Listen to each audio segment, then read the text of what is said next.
friends, இப்போ நம்ம mensuration chapterல exercise 7.1ல 5th problem பார்க்க போறோம்ப்பா. ஸோ இந்த கொஷின் என்ன சொல்லிட்டாங்கன்னா ஒரு கோனிக்கல் டென்ட் இருக்குன்னு சொல்லிட்டாங்கப்பா. ஸோ இந்த கோனிக்கல் டென்ட்டுக்குரிய ஸ்லாண்ட் ஹைட் 19 cm சொல்லிட்டாங்க.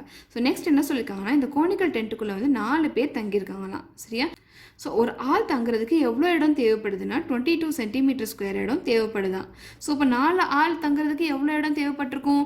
இந்த 22 cm² into 4 பண்ணால் நமக்கு தெரிஞ்சிடும். தட் இஸ் 88 cm² வந்து தேவைப்பட்டிருக்கும் 4 பேர் தங்குறதுக்கு. சரியா? ஸோ இந்த 88 cm²ன்றது ஒன்றும் கிடையாது, இந்த பேஸ் ஏரியா தான்.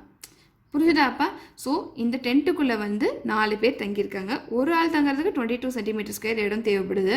ஸோ 4 பேர் தங்குறதுக்கு 88 cm² இடம் தேவைப்பட்டிருக்கும். ஸோ இந்த டென்ட்டுக்குரிய பேஸ் ஏரியாவில் தானே இந்த பர்சன்ஸ் எல்லாம் வந்து தங்கியிருப்பாங்க. ஸோ அப்போ இந்த பேஸ் ஏரியாக்குரிய வேல்யூ தான் இந்த 88 cm².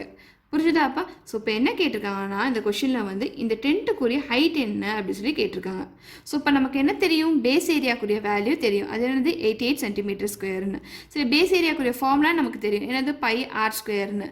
சரியா? ஸோ அந்த ஃபார்முலாவில் போய் நம்ம வந்து பேஸ் ஏரியாவுக்கு பதிலாக 88 cm² அப்படி சொல்லி சப்ஸ்டியூட் பண்ணோன்னா நம்ம ஆரோட வேல்யூ கண்டுபிடிச்சிடலாமா? எஸ், கண்டுபிடிச்சிடலாம். ஆரோட வேல்யூ கண்டுபிடிச்சிட்டோன்னா இது பாருங்கள், இது பார்த்தா எப்படி இருக்குது? ரைட் ஆங்கிள் ட்ரையாங்கிள் மாதிரி இருக்குது. ஸோ இந்த ரைட் ஆங்கிள் ட்ரையாங்கிளில் வந்து நம்ம வந்து பித்தகோரஸ் தியரம் யூஸ் பண்ணி ஹைட்டோட வேல்யூ கண்டுபிடிச்சிடலாம். புரிஞ்சுதாப்பா? ஸோ இப்படி தான் இந்த ப்ராப்ளம்க்குரிய சொல்யூஷன் கண்டுபிடிக்கணும். ஸோ கொடுத்துருக்க டேட்டா எழுதிக்கோங்கப்பா. என்ன கொடுத்துருக்காங்க? ஸ்லாண்ட் ஹைட், தட் இஸ் எல்லோட வேல்யூ வந்து 19 cm அப்படி சொல்லிட்டாங்க. ஸோ நெக்ஸ்ட் என்ன டேட்டா கொடுத்துருக்காங்கப்பா? ஒரு பர்சன் தங்குறதுக்கு 22 cm² இடம் தேவைப்படுதுன்னு சொல்லியிருக்காங்க. சரியா? ஸோ எழுதிக்கோங்கப்பா. ஒரு பர்சனுக்கு ரெக்வயர்டு ஏரியானது 22 cm². ஸோ 4 பர்சனுக்கு எவ்வளோ தேவைப்படும்?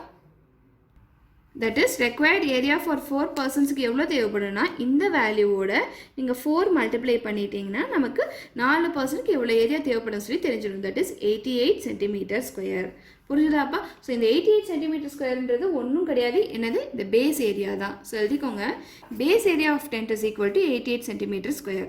புரிஞ்சுதாப்பா? ஸோ நெக்ஸ்ட் நமக்கு என்ன தெரியும்? பேஸ் ஏரியாக்குரிய வேல்யூ இதுன்னு தெரியும். ஸோ நம்ம ஆல்ரெடி வந்து பேஸ் ஏரியா ஆஃப் கோன்குரிய ஃபார்முலா படிச்சிருக்கோம். அது என்னதுப்பா? πr². ஸோ இப்போ நமக்கு ஆரோட வேல்யூ தெரியாது, தட் இஸ் இந்த ரேடியஸ்க்குரிய வேல்யூ தெரியாது. இது கண்டுபிடிச்சிட்டோன்னா நம்ம ஹைட் வந்து ஈஸியாக கண்டுபிடிச்சிடலாம். ஸோ இப்போ என்ன பண்ணுங்கள்? இந்த ஃபார்முலாவில் போய் பேஸ் ஏரியாக்குரிய வேல்யூ சப்ஸ்டியூட் பண்ணுங்கள். தட் இஸ் 88 cm² சப்ஸ்டியூட் பண்ணுங்கள். என்ன வருதுன்னு சொல்லி பார்ப்போம்? πr². ஸோ இந்த பைக்குரிய வேல்யூ இந்த பக்கம் கொண்டு போயிருங்க. ஸோ ஆர் டேர்ம் மட்டும் இந்த பக்கம் வச்சுக்கோங்க. ஸோ உங்களுக்கு என்ன கிடைக்கும்? 88 cm² divide by π is equal to r² அப்படி சொல்லி கிடைக்கும். சரியாப்பா? இந்த பைக்குரிய வேல்யூ நீங்கள் சப்ஸ்டியூட் பண்ணுங்கள். என்ன வரும்? ஸோ பைக்குரிய வேல்யூ வந்து 22/7 அப்படி சொல்லி நமக்கு தெரியும். சப்ஸ்டியூட் பண்ணுங்கள், என்ன வருது சொல்லி பார்ப்போம்.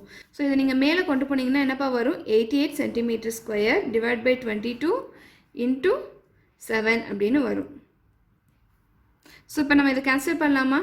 2 1 is 2, 2 1 is 2, 2 4s are 8, 2 4s are 8. Next 11 டேபிளில் 11 1 is 11, 11 4s are 44. So 4 7s என்ன வரும்? 28. இந்த cm² அப்படியே போட்டுக்கோங்க. ஸோ r²க்குரிய வேல்யூ வந்து 28 cm². ஸோ ஆரோட வேல்யூ என்னதுப்பா? இதை நீங்கள் ரூட் எடுத்திங்கன்னா உங்களுக்கு ஆரோட வேல்யூ தெரிஞ்சிடும். ஸோ இது ரூட் எடுத்தால் என்ன வரும்? √28 cm² ரூட் எடுத்தால் சென்டிமீட்டர் வந்துடும். r² ரூட் எடுத்தால் r வந்துடும். புரிஞ்சுதாப்பா? ஸோ உங்கள் ஆரோட வேல்யூ இதுதான். ஸோ நம்ம கண்டுபிடிக்க வேண்டியது என்னது? இந்த கோனுக்குரிய ஹைட் என்ன அப்படி சொல்லி கண்டுபிடிக்கணும். சரியா? ஸோ கோனுக்குரிய ஹைட் ஃபார்முலா நமக்கு தெரியுமா? எஸ், நமக்கு ஆல்ரெடி என்ன தெரியும்? ஸ்லாண்ட் ஹைட்க்குரிய ஃபார்முலா தெரியும். தட் இஸ் √h² + r² அப்படி சொல்லி தெரியும். ஸோ இப்போ நீங்கள் இந்த ஃபார்முலா வச்சு நீங்கள் ஹெச்சோட ஃபார்முலா டிரைவ் பண்ணுங்கள். ஸோ என்ன வரும்? ரெண்டு பக்கம் ரூட் எடுத்துக்குவோம். That is L² = h² + r² அப்படி சொல்லி வரும். சரி, நமக்கு தேவையான டேர்ம் வந்து h டேர்ம் தான். சரியா? ஹைட் தான் தேவை. ஸோ r டேர்ம்லாம் இந்த பக்கம் கொண்டு போயிருங்க. ஸோ என்ன வரும்? L² - r² = h² அப்படி சொல்லி வரும். ஸோ ரெண்டு பக்கம் ரூட் எடுத்திங்கன்னா உங்களுக்கு என்ன வரும்? L² - r² = h அப்படி சொல்லி வரும். சரி, உங்கள் ஹெச்சுக்குரிய ஃபார்முலா இதுதான். ஸோ இப்போ இந்த ஃபார்முலா யூஸ் பண்ணி நீங்கள் கண்டுபிடிங்க, ஹைட் கண்டுபிடிங்க.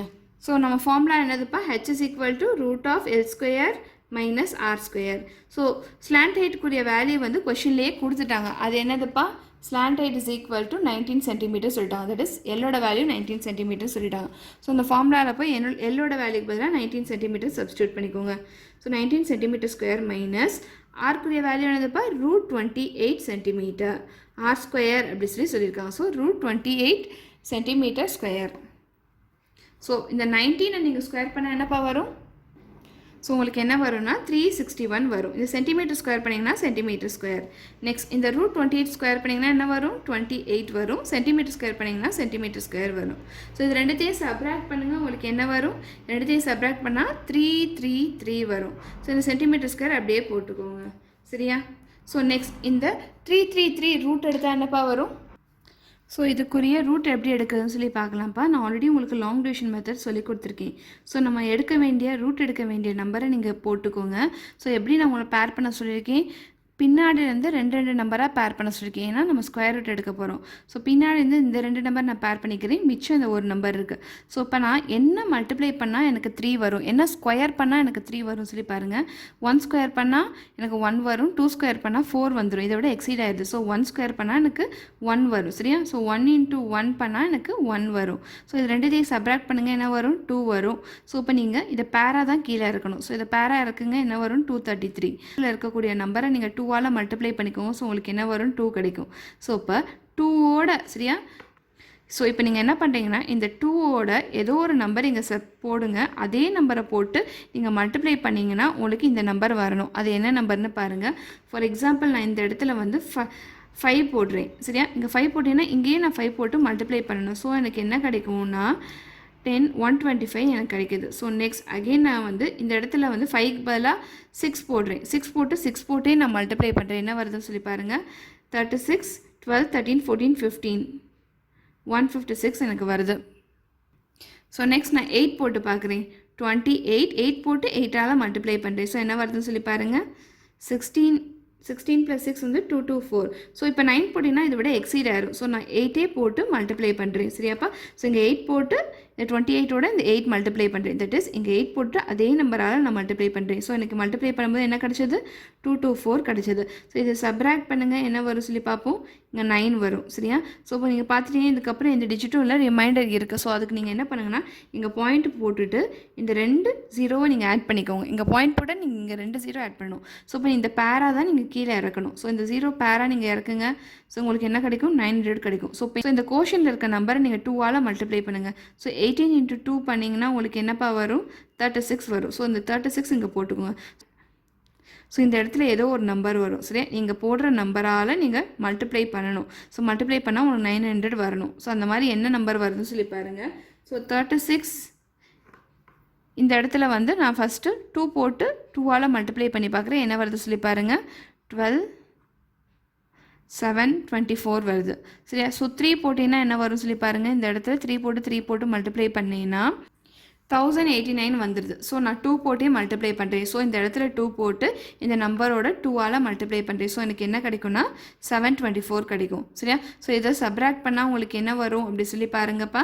ஸோ 10 - 4 பண்ணிங்கன்னா 6 வரும். 9 - 2 பண்ணிங்கன்னா 7 வரும். 8 - 7 பண்ணிங்கன்னா 1 வரும்.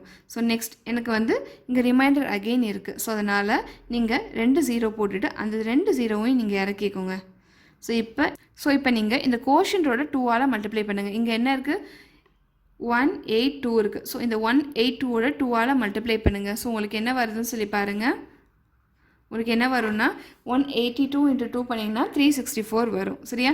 ஸோ இப்போ இங்கே நீங்கள் 364 போட்டுக்கோங்க. ஸோ இந்த இடத்துல ஏதோ ஒரு நம்பர் வரும், சரியா? ஸோ இந்த இடத்துல போடக்கூடிய நம்பரோட நீங்கள் மல்டிப்ளை பண்ணால் உங்களுக்கு இந்த நம்பர் வரணும்.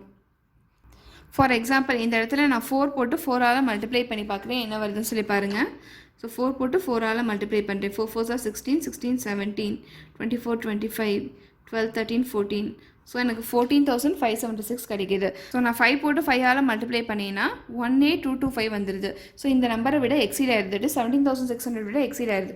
ஸோ இப்போ நான் 4 போட்டு 4ஆலேயே மல்டிப்ளை பண்ணுறேன். ஸோ நான் 4 போட்டு 4ஆலேயே மல்டிப்ளை பண்ணுறேன். ஸோ எனக்கு என்ன கிடைக்கிதுன்னா 14576 கிடைக்கும், சரியா? இதை சப்ராக்ட் பண்ணுங்கள், உங்களுக்கு என்ன வரும் சொல்லி பாருங்கள். ஸோ உங்களுக்கு 3024 வரும்பா. ஸோ அகெயின் உங்களுக்கு ரிமைண்டர் இருக்குது. அகெயின் 2 0 போட்டு நீங்கள் இறக்குங்க, சரியா? ஸோ இப்போ இந்த நம்பரை வந்து நீங்கள் 2ஆல் மல்டிப்ளை பண்ணுங்கள். ஸோ உங்களுக்கு என்ன வரும்? உங்களுக்கு 3648 வரும்பா. ஸோ இந்த இடத்துல நீங்கள் ஏதோ ஒரு நம்பர் போடணும். அதே நம்பரால் மல்டிப்ளை பண்ணிங்கன்னா உங்களுக்கு இந்த வேல்யூ கிடைக்கணும். ஸோ என்ன நம்பர் வரும் சொல்லி பாருங்கள்.